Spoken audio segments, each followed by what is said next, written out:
Over the last couple of weeks, we've taken an opportunity to focus on budgets, especially budgets that are related to fertilizer and how we feed our crops going forward into 2019. And I hope by now that I've convinced you that at least crop removal is an essential part of a fertility plan next year and needs to be a sacred part of the budget.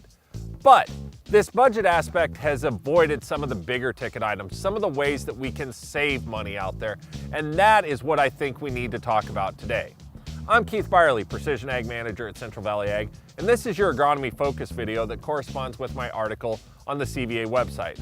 So several of you have come to me in the last couple of weeks and said, okay, if I can't cut the fertilizer, I can't cut the rate, then I have to cut the price. I have to find a way to decrease the spend that I have on fertilizer. And I certainly feel your pain, but at the same time, I think we might be somewhat misguided. If I look at the hierarchy of what I'm spending on my farm and how that impacts my per acre cost, fertilizer is one of the lowest per acre impacts that I have out there compared to high dollar items like machinery and rent. So let me illustrate what I mean. If I shop for the next couple of weeks and I talk to all the retailers in my area and I work really hard, I may find the opportunity to save $25 a ton on each of my fertilizer inputs going into next year. So that time, that effort to go find new sources to get my fertilizer inputs, as I put it all together for next season, might give me an opportunity to save $6 to $8 in total. Take that same philosophy and apply it to seed. I could shop my seed business around and very realistically find an opportunity to probably save $25 a bag.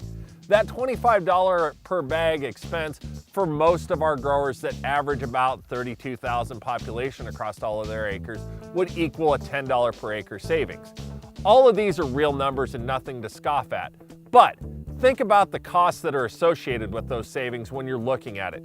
If I pick a new retailer that's 20 miles further away, the shipping on my fertilizer is going to eat up a lot of those savings.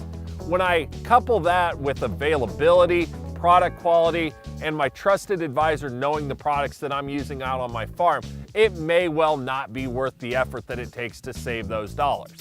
Instead, what if we focus on the big ticket items? So what I mean is, I know some of you are looking at trading in planters for next season. You've been talking to me about it.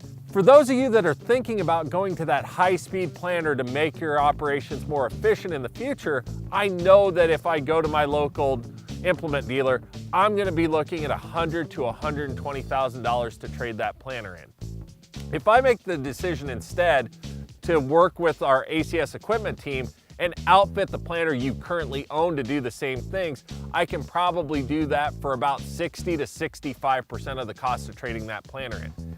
That over the next 4 years easily equates to a $6 to $7 per acre savings on your operations and gives you the opportunity to save much bigger money than shopping that fertilizer or maybe even that seed around. I'll take it one step further. What about cash rent?